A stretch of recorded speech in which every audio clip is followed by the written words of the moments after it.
Hello everybody and welcome to today's video. My name is Kaylee. I am an INFJ 9-wing 1 and today we are going to talk about TriTypes. What are TriTypes? Why are they important to know? And what is your TriType?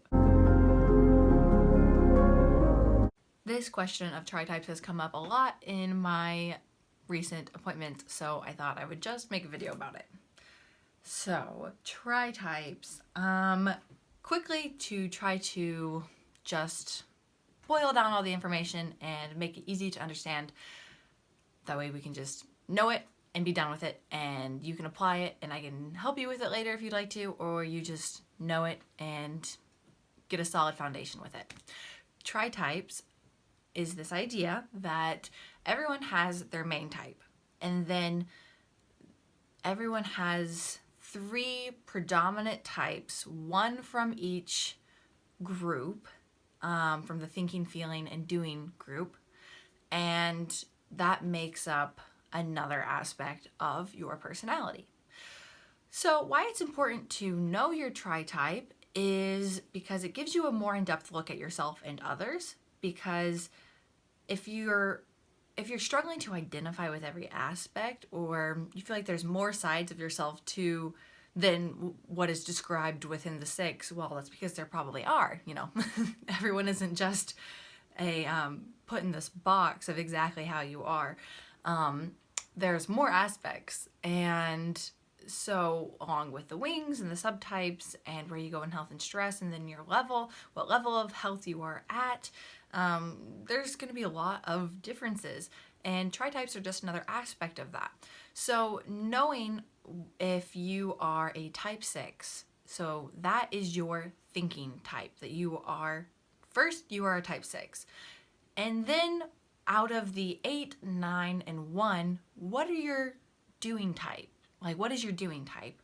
What values do you associate with the most of the 8, the 9, and the 1?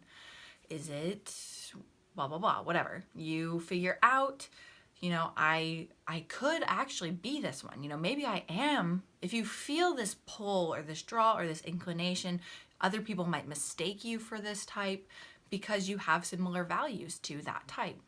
And then out of the 2, 3, and the 4, which one is your highest?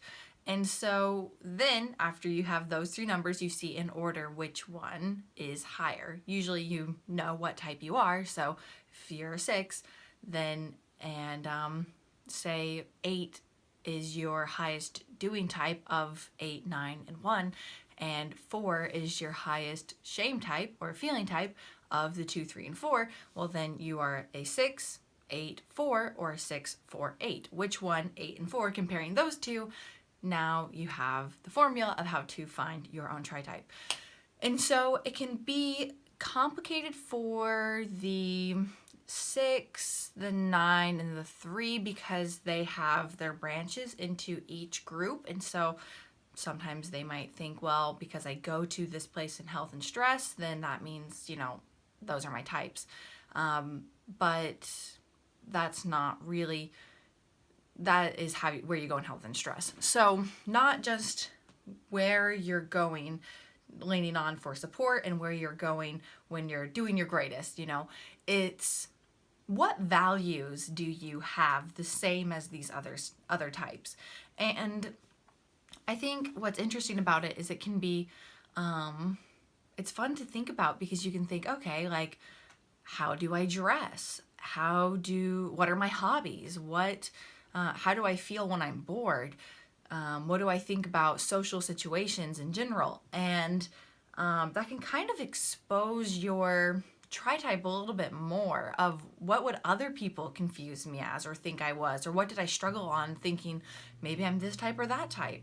That could show you and answer the question of what's your TriType.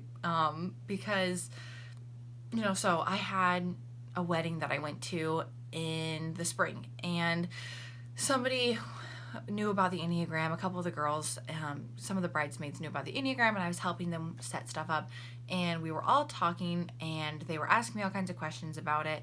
So I was talking with them about it, and they were asking me to guess what I thought their types were, and in return they would guess what they thought I was. And anyways, all of the girls ended up guessing that I was either a type 7, a type 4, or maybe a type 3. And I thought that was kind of funny, but my TriType is 9 first, and then 7, and then 4. And so when you have these numbers, these values that are similar to these other types' main values, you could appear that way to other people. You kind of lean on these other types. I don't want to say for strength, but it's just kind of like in you as well. You know, most of us don't think about our values every day. They just are there. We don't think, you know, I really just want to blah, blah, blah. You just do it. And so knowing about the TriTypes can be helpful because you can see, that's interesting. Another aspect of myself I might not have thought of, or of other people that I wouldn't have thought of like, okay, that makes sense why my dad, who's, you know, a type 3, sometimes acts this way because he has this in his TriType. So anyways, it can be a little overwhelming, and I know some people don't really like the idea of TriTypes, and some people kind of think it devalues the whole system of like, well, if everybody's everything, then nobody's anything.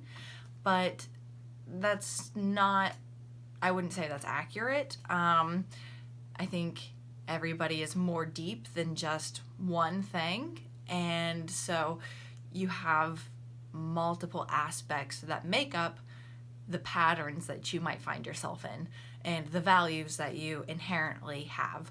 So that will be all for today's video. I hope that this was a quick, brief explanation, in depth enough that you feel like you might understand it a little better now. I'd love to meet with you or talk with you about whatever it is you'd like to talk about, either learning more about the Enneagram or about yourself or your situation in life. All right, I look forward to seeing you guys again soon. Have a good day. Bye.